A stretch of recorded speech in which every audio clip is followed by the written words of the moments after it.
किसान भाई बहनों नमस्कार। डीडी हिमाचल से आप देख रहे हैं कृषि दर्शन लाइव फोन इन कार्यक्रम। आज के इस कार्यक्रम में हम बातचीत कर रहे हैं वैज्ञानिक प्रबंधन से कैसे दूध उत्पादन में बढ़ोतरी की जा सकती है।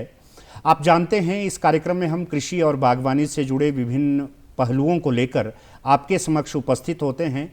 आप ये भी जानते हैं कृषि के साथ साथ अतिरिक्त आय के संसाधनों को सृजित करने के लिए प्रदेश के किसान एवं बागवान वर्षों से कार्य कर रहे हैं।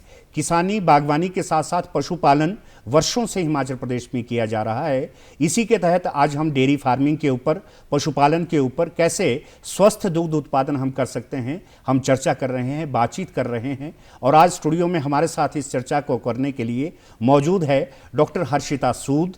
हर्षिता सूद पशु वैज्ञानिक है, कृषि विज्ञान केंद्र धौलाकुआं जिला सिरमौर से पधारी है। डॉक्टर सूद, आपका कार्यक्रम में अभिनंदन है। शुक्रिया। हमारे दर्शक जो इस कार्यक्रम से जुड़े हैं वो आपसे सर्वप्रथम यही पूछना चाहते हैं कि भारत देश तो वर्षों से दुग्ध उत्पादन कर रहा है। हमारे तो कई पीढ़ियों से गायों को पालना, पशुओं को पालना एक रिवायत रही है। फिर उस पशुपालन में और आज के जो परिप्रेक्ष्य में पशुपालन है, इसमें क्या कुछ बदलाव आप देखते हैं? जैसे आप पहले कह चुके हैं, हमारा प्राचीन काल से पशुपालन हमारे लिए कोई नई पद्धति या कोई नई टर्म नहीं है। इतने प्राचीन साल, इतने वर्षों से जो है हम पशुपालन हम करते हुए आ रहे हैं। हमारा पशुपालन और कृषि तो वैसे भी हम एक दूसरे के पूरक मानते हैं। जैसे कि जो हमारा पशुपालन है उसका जो वेस्ट है, आपका गोबर हो गया, मूत्र हो गया, वो हमारे कृषि में एक खाद की तरह जो है इस्तेमाल किया जाता है। और वहीं पे जो कृषि का हमारा उत्पाद है वो हम अपने डेयरी सेक्टर में जो है हम यूज़ करते हैं अनाज के तौर पर, पशु के आहार के तौर पर। तो पर अब ज़रूरत क्या है कि हमारा पहले की जो हमारी परंपरागत जो विधियाँ थी पशुपालन करने की, और जो अब हमारा हम आधुनिक तौर पर हम कहते हैं, जब हम अपनी मॉडर्नाइजेशन कर रहे हैं तो हमें अपने पशुपालन की भी मॉडर्नाइजेशन करनी पड़ेगी। और उसका मेन दायित्व हमारा ये रहता है कि जैसे हमारी आबादी बढ़ रही है, हमारी ज़रूरतें बढ़ रही हैं, अब हमारी जो ईटिंग हैबिट्स हैं विद टाइम जो है वो चेंज हो रही हैं। तो हमारे अगर हम ट्रेडिशनल वे में हम एनिमल या प्रोडक्शन करते रहेंगे और दूध उत्पादन करते रहेंगे तो हमें उतना उत्पादन मिल ही नहीं पाएगा। तो इस सब चीज़ों को मद्देनज़र रखते हुए हमें जो है एक वैज्ञानिक रूप से एक तकनीकी पहलुओं को ध्यान में रख करके जो है हमें पशु प्रबंधन जो है करना होता है, ताकि ना सिर्फ हमारा दूध उत्पादन में बढ़ोतरी हो, पर हमारा जो किसान है उसकी भी आय में जो है वो लागत हो, वो बढ़े, हमारी जो हमारे किसान भाई बहनें हैं उनकी आय जो है वो बढ़े। तो इस चीज़ के लिए जो है हमें जो पहले की पद्धति और अब की पद्धति में जो है चेंज लाने की जो है हमें ज़रूरत है। डॉक्टर सूद, आपने बहुत बढ़िया कहा कि वर्षों से हमारे किसान साथी गाय पाल रहे हैं, दूध उत्पादन कर रहे हैं, लेकिन जैसे जैसे जनसंख्या वृद्धि हो रही है उस वस्तु को पाने के लिए बहुत सारे लोग पंक्ति में खड़े हैं। उन सबकी भरपाई करना भी आज बहुत अनिवार्य है। आप बात करते हैं वैज्ञानिक पशु ढंग से पशुपालन की। ये वैज्ञानिक तरीके से पशुपालन क्या है, इसमें क्या क्या चीज़ें ज़रूरी रहती हैं? जो हम ये बात करते हैं वैज्ञानिक से, तो मेन है तकनीकी पहलू जो हमें ध्यान में रखने हैं अपने पशुपालन को करने के लिए, जिससे कि हमारे को कम लागत में ज़्यादा उत्पादन मिले, हमारे को ज़्यादा आय में हमारी वृद्धि हो। तो जब हम इसकी बात करेंगे, इसमें हमारे कुछ मेन जो हैं तथ्य रहते हैं। जैसे हम अपने पशुओं को क्या खिला रहे हैं, आहार की हम बात करें जैसे एक एग्जाम्पल के तौर पर, तो आहार तो पहले भी पशुओं को खिलाते थे, आहार अभी भी खिला रहे हैं, पर आहार वो संतुलित आहार है। तो जब हम एक संतुलित आहार या हमारी जो वैज्ञानिक पद्धतियाँ हैं उनके जो स्टेप बाय स्टेप हम उनको फॉलो करते हैं, तो वो जो पशु प्रबंधन होता है उसको हम कहते हैं वैज्ञानिक रूप से पशु प्रबंधन, कि हमारा पशु जो बिल्कुल स्वस्थ रहे और जो उसमें दूध उत्पादन की क्षमता जो है वो बढ़ती रहे। इसके लिए जो है हमें जो है वैज्ञानिक रूप से पशु प्रबंधन जो है हमें करना चाहिए। आपने जोर देकर कहा कि संतुलित आहार का बहुत महत्व है, चाहे मानव शरीर की बात हो चाहे पशुओं की बात हो। जब तक आहार शुद्ध और स्वस्थ नहीं होगा तब तक गुणवत्ता युक्त उत्पादन हम पशुओं से नहीं ले सकते। संतुलित आहार का महत्व क्या है, हमारे पशुपालक आपसे जानना चाहते हैं। संतुलित आहार का जो मतलब है वो है हमारे जो पोषक तत्व हैं और जो खनिज लवण है उनका उचित मात्रा में पशु के आहार में या खान पान में होना। हमारे ज़्यादातर किसान भाई और बहनें जो हैं इस चीज़ में धोखा खा जाते हैं कि अब पशु तो उन्होंने पाल लिया, पर क्या उसको खिलाना है, किस मात्रा में उसको खिलाना है, वहाँ पे कई बार जो है वो असमंजस की स्थिति में रहते हैं। तो जब हम संतुलित आहार की बात करते हैं तो हरा चारा जो ज़्यादातर हमारे भाई बहन खिलाते ही हैं, साथ में हरा चारा के साथ हमारा सूखा चारा और साथ में दाना मिश्रण। तो हरा चारा जो है हमारे को अपने पशुओं को, दुधारू पशुओं की जैसे हम स्पेसिफिकली बात कर रहे हैं, तो 25 से 30 किलो जो है आपको रोज़ाना अपने पशुओं को खिलाना चाहिए। जो हमारा ये है सूखा चारा है, जिसको हम तूड़ी भी कहते हैं, जो हमारे बाई प्रोडक्ट्स रहते हैं, चाहे पराली हो गई, तूड़ी होगी, जो इसको हम पशुओं को जो हम खिलाते हैं वो हरा जो आपका ड्राई फॉडर जिसको हम कहते हैं वो आपका 5 से 6 किलो जो है रोज़ाना डाइट में होना चाहिए पशु की। ये दो तो फिर भी कर लेते हैं ज़्यादातर हमारे जो किसान भाई बहनें। जो तीसरा बात है हमारा दाना मिश्रण की, वहाँ पर ज़्यादातर जो है वो गलती खा लेते हैं। और गलती इसमें ये रहती है कि ज़्यादातर लोग सोचते हैं कि अगर हमने गेहूँ खिला दिया या मक्का खिला दिया, जिसको दलिया कहते हैं, कि हमने पशु को दलिया खिला दिया तो पशु को हमने फीड खिला दी। पर इसका मतलब फीड का या दाना मिश्रण का मतलब सिर्फ एक दाना मोटा अनाज देना ही नहीं होता है। उसमें हमारे जो है 5 तत्व जो हैं मिले हुए होते हैं। पहला होता है उसमें हमारा मोटा अनाज, जिसमें आ जाएगा आपका गेहूँ, मकई, ज्वार, बाजरा, जो भी आपको आराम से उस एरिया में अवेलेबिलिटी है। दूसरा हमारा जो स्रोत रहता है वो रहता है प्रोटीन का। जैसे हम अपनी डाइट में जो है दालें खाते हैं, वैसे ही पशुओं को जो है जो प्रोटीन का सोर्स है वो रहती हैं आपकी खलें। जैसे आपका हो गया बिनौले, हो गया आपका सोयाबीन, हो गया आपका सरसों, हो गया मूंगफली, जो भी आपको वहाँ पे उपलब्ध है आसानी से, वो आपका रहेगा। तीसरा बात रहती है जैसे हम अपने खान पान में जो है फाइबर का सोर्स रखते हैं, वेजिटेबल सब्जियाँ खाते हैं, वैसे ही पशुओं के लिए जो है हम चोकर जो है वो रखते हैं। या फिर हो गई आपकी चुन्नी, जो आपकी दाल का छिलका होता है, तो उसका मिश्रण जब हम डालते हैं तो हमारा जो है एक आपका फाइबर का सोर्स बनता है। ये 3 तो हो गए हमारे बेसिक।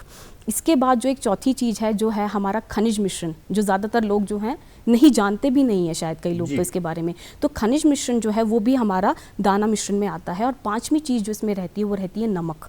जब आप इन 5 चीज़ों को मिला करके अपने पशु को दोगे तो वो आपका एक पशु का संतुलित आहार बनता है। दर्शकों, डीडी हिमाचल से आप कार्यक्रम देख रहे हैं कृषि दर्शन। आज हम बातचीत कर रहे हैं वैज्ञानिक प्रबंधन से दुग्ध उत्पादन को कैसे बढ़ाया जा सकता है। इस चर्चा को करने के लिए हमारे साथ मौजूद है कृषि विज्ञान केंद्र धौलाकुआं, जिला सिरमौर से डॉक्टर हर्षिता सूद। डॉक्टर हर्षिता सूद हमारे पशुपालकों को निर्देश दे रही है, बता रही है कि कैसे आप अपने दुग्ध उत्पादन को बढ़ा सकते हैं वैज्ञानिक तरीके से पशुपालन करके। आपने बताया संतुलित आहार का बहुत महत्व है, किस तरह से इस आहार को बनाना चाहिए ये भी आपने बहुत सटीक तरीके से बताया। और खनिज पदार्थों का महत्व पशुओं के जीवन में क्या है ये भी आपने बताया। लेकिन बहुत ज़रूरी जो व्यवस्था है वो है आवास व्यवस्था में प्रजनन।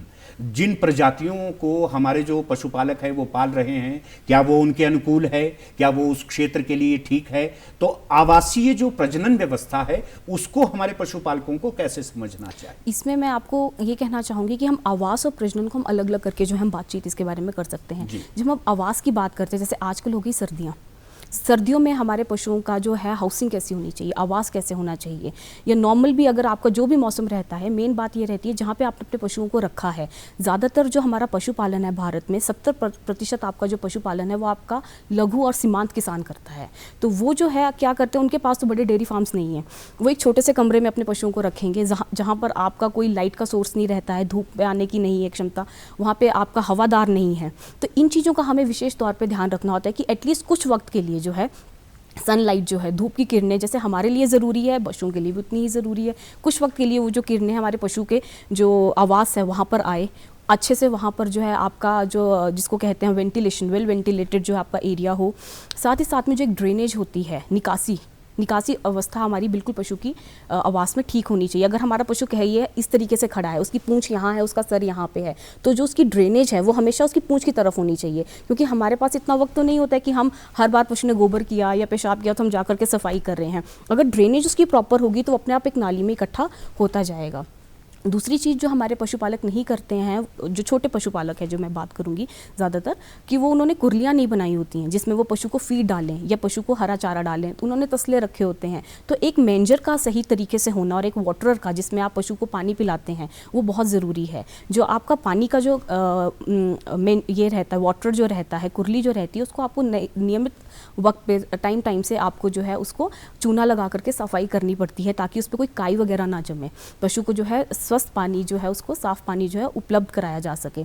तो आवास में हमें इन चीज़ों का ध्यान रखना है। अगर आप बड़े पशुपालक हैं, अगर आप एक डेयरी फार्म को चलाते हैं, तब आपको एक कवर्ड एरिया जो हम कहते हैं और एक ओपन एरिया जो आपको रखना ज़रूरी है जिसमें पशु आराम से घूम फिर सके। एक पशु के लिए कितने एरिया की रिक्वायरमेंट है उस हिसाब से आपको करना चाहिए। ये नहीं कि एक कमरे में आपने 7-8 पशु डाल दिए हैं, जो ज़्यादातर हम कई बार देखते भी हैं। तो इसके कारण क्या है, पशु अपने आप स्ट्रेस में आ जाएगा। अगर हम किसी चीज़ को लेकर के स्ट्रेस में हो तो हम कभी प्रोडक्टिव नहीं हो सकते अपने काम को लेकर के। सेम यही चीज़ है, अगर आपका पशु ही स्ट्रेस में आ गया तो जो उसका मेन काम आता है दूध की उत्पादन करना, प्रोडक्शन करना, वो अपने आप ही कम हो जाएगी। तो जब आपका आवास या पशुशाला जो है, आपका गौशाला बिल्कुल सही तरीके से आप उसको बनाएंगे, उसको रखेंगे पूरी लाइट की व्यवस्था के साथ, पूरी वेंटिलेशन के साथ, तो आपका पशु जो है उतना ही खुश रहेगा, उतनी मूवमेंट कर सकता है और उतने ही अच्छे से आपको जो है दूध का उत्पादन जो है, आपको उसमें कभी कमी दिखेगी नहीं आपको। और प्रजनन, जब हम प्रजनन की बात करते हैं तो प्रजनन आपका सीधा तौर पे बात कर जाती है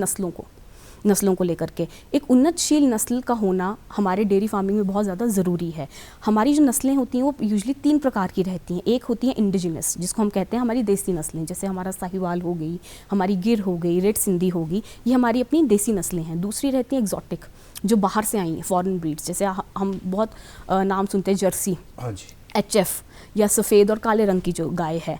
और इन दोनों के मिश्रण से तीसरी नस्ल बनती है जिसको हम कहते हैं दोगली नस्ल।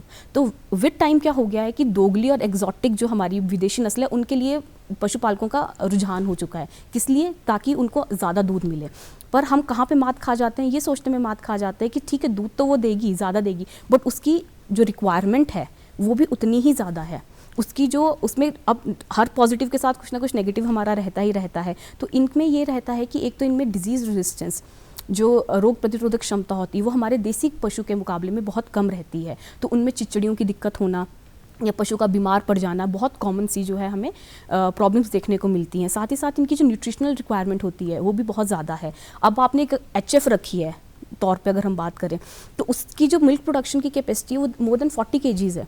तो अगर आप वो 40 kg उससे लेना चाहते हो तो आपको न्यूट्रिशनल रिक्वायरमेंट भी वैसी देनी पड़ेगी, एक संतुलित आहार भी देना पड़ेगा। अगर आपने नहीं दिया और आप HF से सिर्फ 5 या 10 लीटर दूध ले रहे हो तो कोई फ़ायदा नहीं है इतनी अच्छी नस्ल को रखने का। तो एक बात आती है नस्ल का कि किस स्थान के लिए, किस जगह के लिए कौन सी नस्ल आपके लिए लाभदायक है। अब आप जर्सी को उठा करके गर्म इलाकों में रखोगे तो वहाँ पे वो स्ट्रेस में रहेगी, वहाँ पे वो अपना पूरी पोटेंशियल दिखा ही नहीं पाएगी। वहीं पे दूसरी बात आती है प्रजनन को लेकर के कि पशु में कब आपको टीकाकरण कराना है। तो उसके लिए आपको ये पता होना चाहिए कि आपका पशु कब गर्माया है।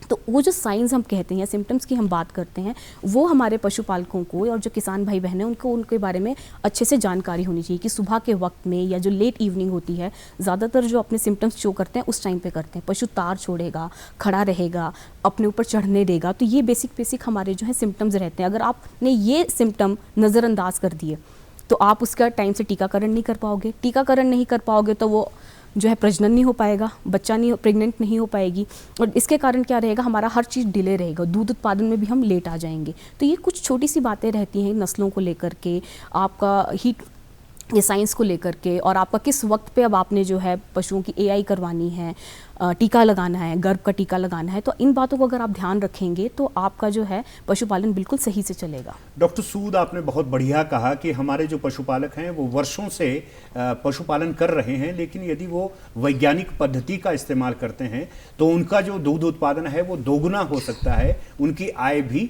दोगुनी हो सकती है। हिमाचल प्रदेश की यदि हम बात करें, जिस जिला से आप पधारी हैं, जिला सिरमौर, और पहाड़ी क्षेत्रों में बहुत छोटी छोटी गौशालाओं का निर्माण किया जाता है। बिल्कुल। और आज भी ग्रामीण क्षेत्र में ऐसी धारणा है कि गौशाला में हवा नहीं जानी चाहिए, उसको चारों तरफ से लोग बंद करके रखते हैं और सफाई व्यवस्था ना के बराबर रहती है। ऐसे लोगों को आपका क्या संदेश है कि स्वस्थ दुग्ध उत्पादन तभी होगा जब हमारा पशु स्वच्छ माहौल में रहेंगे। स्वच्छता का कितना महत्व है डेयरी फार्मिंग? देखिए, अगर हम पशु का खान पान ठीक रखते हैं, रख रखाव ठीक रखते हैं, प्रजनन भी ठीक रखते हैं, कहने के लिए सब कुछ ठीक करें, पर आपका पशु ही कंफर्ट में नहीं है, तो आप कभी भी आप स्वच्छ दूध उत्पादन उसी पशु से ले सकते हो जो स्वस्थ हो। जब हमारे गौशाला में साफ़ सफाई नहीं है, आपका पशु स्वस्थ नहीं है, जहाँ से आपको दूध लेना होता है, जब आप दोहन करने जाते हैं पशु का, ज़्यादातर हमें कोशिश ये करनी चाहिए दोहन का जो क्षेत्र है और जो हमारा पशु जहाँ पे रखा है वो दूर होना चाहिए, अलग होना चाहिए। पर हमारे जो किसान भाई बहन हैं उनके पास इतनी जगह नहीं होती, उसी जगह पे जो है वो दोहन भी करेंगे। तो उनको ये ध्यान रखना चाहिए कि एटलीस्ट जब आप पशुओं का दोहन कर रहे हो उस एरिया को प्रॉपर्ली क्लीन कर लीजिए, और कुछ नहीं कर सकते, उसको प्रॉपर क्लीन कीजिए। पशु के जो थन है, उसकी जो बागटी है, जो अडर को ज़्यादातर लोग बागटी कहते हैं हमारे वहाँ पर, तो जब उसकी बागटी और थन जो है उसको आप प्रॉपरली अच्छे से धोएं।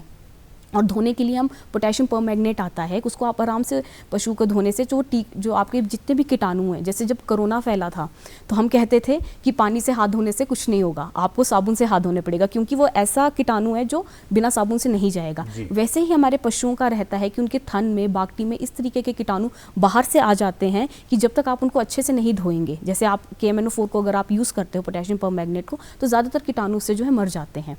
उसको थनों को, बागटी को अच्छे से साफ करके आप एक सही दुग्ध प्रणाली से, दोहन की तकनीक से अगर आप पशु से दूध लेते हैं तो आपका जो है स्वच्छ दूध उत्पादन रहेगा। स्वच्छ दूध उत्पादन रहेगा तो उसमें गुणवत्ता रहेगी।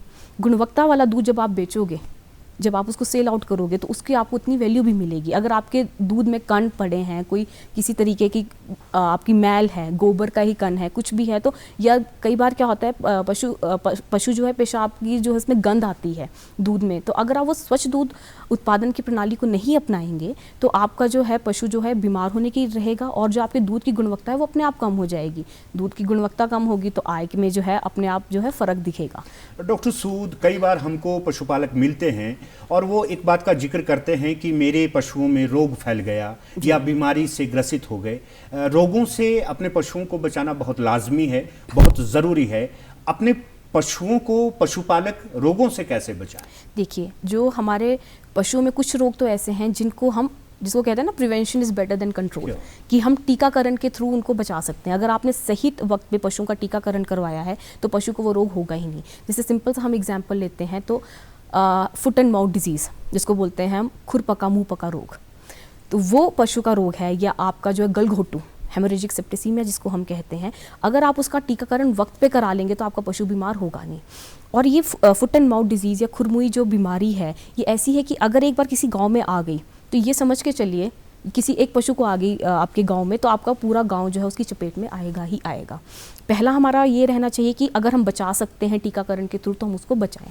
टीकाकरण समय समय पर जैसे बताया जाता है, आपके पशु वैज्ञानिक आपको बताते हैं या आपके पशु चिकित्सक आपको बताते हैं, आपको हमेशा वो करवाना चाहिए। इस डर में नहीं रहना चाहिए कि अरे हमने करवा दिया तो हमारा पशु गरमाएगा नहीं या गाभिन है तो बच्चा छोड़ देगा, ऐसा नहीं होता। आपको रोकना चाहूंगा, अभी भी डॉक्टर सूद, बहुत से लोग गांव में डॉक्टर के पास नहीं जाते, पशुओं का इलाज अपने आप देसी तरीके से, कई बार तो हमने ऐसा भी देखा है कि पशुओं को जलाया तक भी जाता है किसी बीमारी से बचाने के लिए। क्या वो जो हथकंडे ग्रामीण लोग अपनाते हैं वो ठीक है? देखिए, इसमें हमारे जो है दो राय हम कह सकते हैं।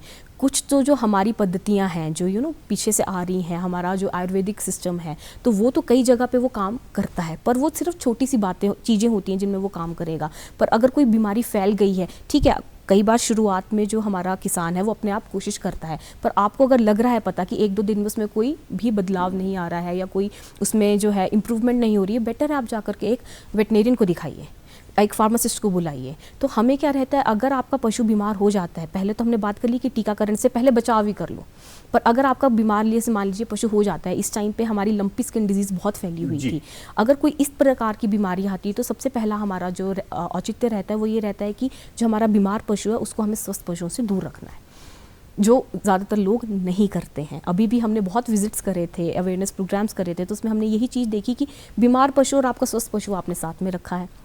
हमेशा जो आपका बीमार पशु उसको आप अलग से रखिए। दूसरी बात कि अगर वो दुधारू है तो पहले आप साफ पशु जो हैं, आपके स्वस्थ पशु जो हैं, उनका दूध लीजिए, उसके बाद जो है आप अपने बीमार वाले पशु की ओर जाइए। वो किस लिए हमें ज़रूरी हो जाता है, अगर आप मान लीजिए बीमार वाले पशु से पहले दूध ले लेते हैं तो आपके हाथ से, आपके पाँव से, उस बकेट से वो जो कीटाणु है आपके स्वस्थ पशु में जाने की जो है संभावना रहती है। और जितना जल्दी हो सके आपको जो है एक पास के वेटनेरियन से जो है आपको सलाह परामर्श करनी चाहिए कि हम उसका आगे प्रबंधन जो है हम कैसे करें। पशुपालक साथियों, डॉक्टर हर्षिता सूद आज वैज्ञानिक तरीके से कैसे हम दुग्ध उत्पादन को बढ़ा सकते हैं इस विषय पर जानकारी दे रही है, और बहुत सार्थक चर्चा ये हमारे पशुपालकों के लिए रही है। जिला सिरमौर के धौला कुआं की बात करें, वहाँ पर कृषि विज्ञान केंद्र की स्थापना की गई है। कृषि विज्ञान केंद्र किस तरह से पशुपालकों की सहायता करता है, और आपके केंद्र में यदि कोई प्रशिक्षण प्राप्त करना चाहे तो इस तरह की सुविधाएं भी मौजूद रहती हैं? बिल्कुल। पहली बात तो है जो हमारा कृषि विज्ञान केंद्र जो है वहाँ पर हमने डेमोन्स्ट्रेशन यूनिट रखा है। डेमोन्स्ट्रेशन यूनिट का अर्थ ये है कि हमने वहाँ पर पे जो है हमने अपना एक हर्ड रखा हुआ है, जिसमें हमने देसी पशु भी रखा है, जैसे हमारा साहिवाल है, रेड सिंधी है, हमने दोगली नस्ल भी रखी है और हमने मुर्रा भी रखी है। तो उसका औचित्य ये रहता है कि जब हम प्रशिक्षण देते हैं, हमारे में ऑन कैंपस ऑफ कैंपस दोनों प्रकार की ट्रेनिंग्स रहती हैं, या हमारे फार्मर्स हैं आसपास की जगह से वो एक्सपोजर विजिट के लिए हमारे पास आते हैं, तो उसमें हम उनको ये बताते हैं कि आपको पशु का आवास कैसे बनाना है, पशु को एक संतुलित आहार कैसे देना है, जिसके बारे में हम पहले बात कर रहे थे, कैसे आपकी पशुओं की कुरली होनी चाहिए, किस वक्त पे पशु का टीकाकरण होना चाहिए, कैसे आपको पशु को किस वक्त पे आपको फीड करना है। या बहुत सिंपल सी अगर हम एक बात कर लेते हैं कि उन्हें हम बताएंगे, अगर हम दोहन कर रहे हैं, पशुओं का दोहन कर रहे हैं, तो उसके बाद हमारा एक बहुत इंपॉर्टेंट सी बात रह जाती है कि हम बोलने के लिए हम कह देते हैं कि पशु को ना बैठना नहीं चाहिए आधे घंटे तक, क्योंकि उसमें क्या रहता है, जो उनकी टीट के नाल है, जो दूध की नाली, वो आधे घंटे तक खुली रहती है। तो उसमें हम उनको ये बताते हैं कि टीट डिपिंग एक टेक्निक रहती है, जिसके थ्रू क्या है कि आप जब पशु का आपने दोहन कर लिया है तो आप टीट डिपिंग करोगे, जिसको हम लाल दवाई भी कहते हैं, उससे आयोडीन के सॉल्यूशन से। तो आपका अगर पशु बैठ भी जाता है, कोशिश ये रहनी चाहिए कि आधे घंटे तक पशु ना बैठे, अगर वो बैठ भी जाता है तो वो जो कीटाणु है वो उसकी दूध की नाली में नहीं जाएंगे। और साथ ही साथ हमने वहाँ पर जो अलग अलग प्रकार के फॉडर लगाए हैं, किस्में लगाई हैं, वो भी हम अपने किसान भाई और बहनों को जो हम दिखाते हैं। और प्रशिक्षण की जो बात है, हमें जिस तरह से जैसे अलग अलग लोग जो हैं आकर के संपर्क करते हैं, कोई ऊपर वाले जो पहाड़ी ज़िले से आते हैं या जैसे आते हैं, तो उनके हिसाब से हम जो है प्रशिक्षण जो है 2 दिन का, 3 दिन का, 4 दिन का जो है हम अलग अलग चीज़ों विषयों पे पशुपालन के हम उनको जो है प्रदान कराते हैं। और कभी किसी को करना हो, हमने अपने व्हाट्सएप ग्रुप जो है वो भी बना करके रखे हैं, तो हमें डायरेक्ट वहाँ से कॉन्टैक्ट भी कर सकते हैं। हमारे सिरमौर के पशुपालक आपसे ये भी जानना चाहते हैं, यदि वो आपसे कोई चर्चा करना चाहते हैं, आपसे बातचीत करना चाहते हैं, कोई ऐसा कृषि विज्ञान केंद्र का दूरभाष नंबर है जिसके ऊपर हमारे पशुपालक आपसे संपर्क कर पाएं, अपने पशुओं के बारे में जानकारी ले सके, कोई ऐसा दूरभाष नंबर कृषि विज्ञान हमारे केंद्र? पास दूरभाष नंबर तो ऐसा सच नहीं है इस टाइम पे, बट हमारा जो उनके साथ लिंक रहता है वो डायरेक्ट लिंक रहता है व्हाट्सएप के थ्रू। हमने बहुत सारे ग्रुप्स जो हैं अलग अलग बना करके रखे हैं, कई हमने ब्लॉक वाइज बनाए हैं, क्योंकि पहले तो एक केवी के सिरमौर के नाम पे ही हमारा ग्रुप था, बट अब जो है उस एक लिमिट होती है उसमें भी पार्टिसिपेंट्स की, तो वो कवर होकर के इतने हमारे पास किसान जो हैं वो हमारे साथ जुड़ना चाहते हैं कि हमने अलग अलग प्रकार से जो है उनका जो है ग्रुप्स बना करके रखे हैं अलग अलग ब्लॉक के हिसाब से। तो अगर आप हमारे साथ संपर्क करना चाहते हैं, आप डायरेक्ट भी हमारे पास आ सकते हैं, या पास के पशु चिकित्सालय है या औषधालय है, उनको कॉन्टैक्ट करके भी आप हमारे साथ कॉन्टैक्ट कर सकते हैं।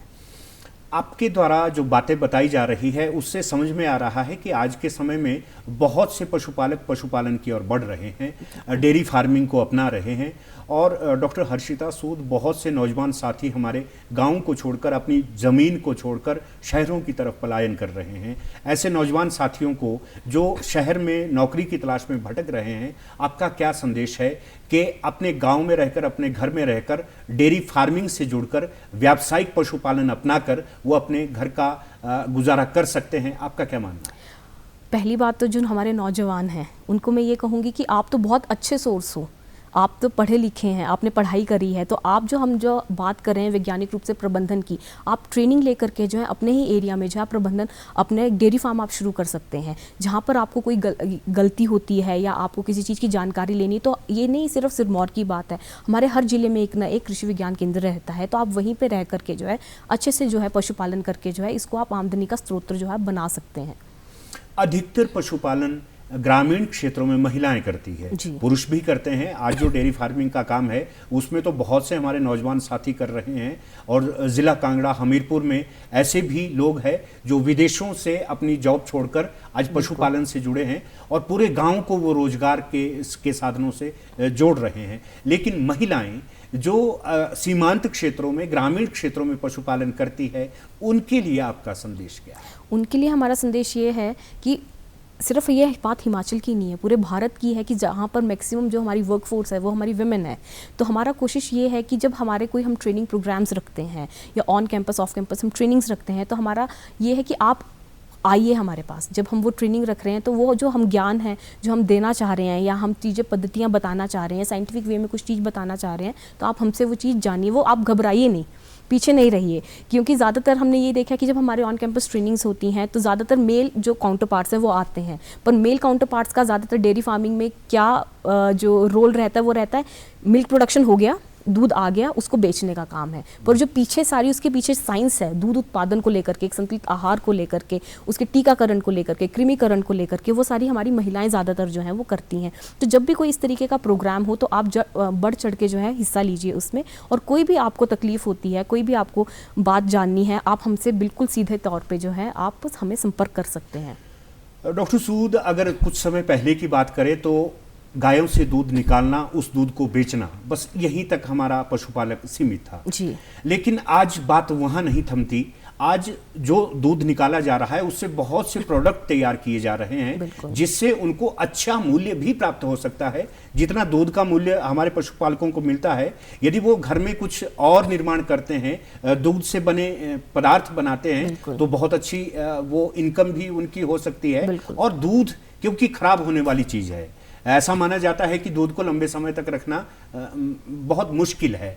तो क्या कभी ऐसा प्रशिक्षण भी बागवानों को, किसानों को दिया जाता है कि आप दूध के अमुक अमुक पदार्थ भी बना सकते हैं? बिल्कुल, हम वैल्यू एडिशन के ऊपर भी हम बात करते हैं। जैसे आपने पहले कहा कि उसकी जो शेल्फ लाइफ होती है दूध की वो कम रहती है, या फिर अगर आप जो है बल्क चिलर्स लेते हैं, आपका एक गांव है, एक गांव में आपने एक जगह पे रख लिया, जो जितना उत्पादन है आप एक तो यहाँ वहाँ स्टोर कर सकते हैं। दूसरा क्या है, वैल्यू एडिशन करके जो है हम अलग अलग तरीके से बताते हैं कि पनीर कैसे बनाया जा सकता है, या उसके और किस तरीके की चीज़ें जो है हम कर सकते हैं। तो उसकी ट्रेनिंग जो है, प्रशिक्षण जो है वो भी दिया जाता है। डॉक्टर हर्षिता सूद, आज आप कार्यक्रम में आए, धौला कुआं से स्टूडियो में पधारे। आपने बहुत सार्थक चर्चा की है और पशुपालक जो हिमाचल प्रदेश के इस कार्यक्रम से जुड़े थे, बहुत ज़रूरी बातें जो उनको जाननी चाहिए थी वो उन तक पहुंची। आपका इस कार्यक्रम में भाग लेने के लिए बहुत आभार। दर्शकों, आज के कार्यक्रम में हम बातचीत कर रहे थे वैज्ञानिक प्रबंधन से कैसे दुग्ध उत्पादन में बढ़ोतरी की जा सकती है और कौन कौन से वो तरीके हैं जिनको अपनाकर हम अपने दुग्ध उत्पादन को बढ़ा सकते हैं। यदि हमारा दुग्ध उत्पादन बढ़ेगा तो हमारे किसानों की, पशुपालकों की जो आय है वो भी बढ़ेगी, वो भी दुगनी होगी और फिर हिमाचल तरक्की करेगा, उन्नति करेगा। वैसे भी भारत देश को श्वेत क्रांति का मसीहा कहा जाता है। जहां भारत में हरित क्रांति आई, वहां श्वेत क्रांति ने भी भारत को अपनी एक पहचान दी है। आप सब ने इस कार्यक्रम में बहुत सी जानकारी हासिल की। हमें आज्ञा दें। नमस्कार।